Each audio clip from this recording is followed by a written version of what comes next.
Hello everyone, তোমরা সবাই কেমন আছো? আশা করি ভালো আছো। আমিও ভালো আছি। দেখো আমরা এখন রেডি হয়ে নেমেছি। ওর সন্ধ্যাবেলা ওর কাকাই বললো যে চলো রেডি হও, কিছু খেয়ে আসি। তাই আমরা সবাই বলতে দেরি আছে কিন্তু রেডি হতে দেরি নেই। আমরা চড়ে বসলাম বাইকে। আমরা এখন বেরিয়ে এখন একটু রাস্তা দিয়ে ঢং চং করতে করতে যাচ্ছি। অন্ধকারে কিছুই দেখা যাচ্ছে না, তাও একটু নিজের দিকে ঘুরিয়ে নিলাম, দেখা তো যাচ্ছে না।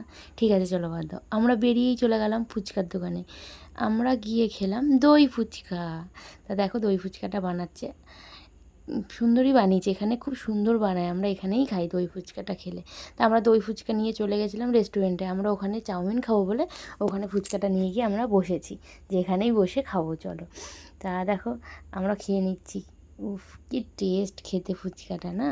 এবার ওরা চেয়ার নিয়ে একটু কাকা ভাইবো মিলে একটু নাচাগানা করছিল, তারপর ওর মুখেও দিয়ে দিলাম, ক্যামেরাম্যানের মুখেও একটু দিয়ে দিলাম, তো ওরাও বললো খেয়ে ভালো।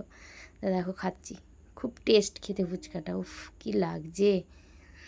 তারপরে আমাদের কোর্স কমপ্লিট, এবার চলে আসলো চাউমিন। চাউমিনটাও আমরা ভাগ করে যেহেতু ও ওই পাশে বসেছে আমরা এই পাশে বসেছিলাম বলে ভাগ করে নিচ্ছিলাম। আমাদের চাউমিনটাও খুব টেস্টি ছিল। ওই দেখো আরেকজন ঢং করছে, খেতে তো পারে না, ঢং করছে। তারপরে চলে আসলাম রথের দোকানে রথ কিনতে। ওই যে ওনার কালকে রথ রথ কিনতে হবে, তখন কোন রথটা নেবে সেটাই এখন ডিসাইড চলছে। চাকা ভালো চলছে না, এইটার কালার ভালো না, সব ন্যাকামো হচ্ছে। দেখা যাক ফাইনালি কোনটা নেয়, তোমাদেরকে দেখাবো। আজকে দেখাবো না, কালকে দেখাবো কোনটা নিলাম।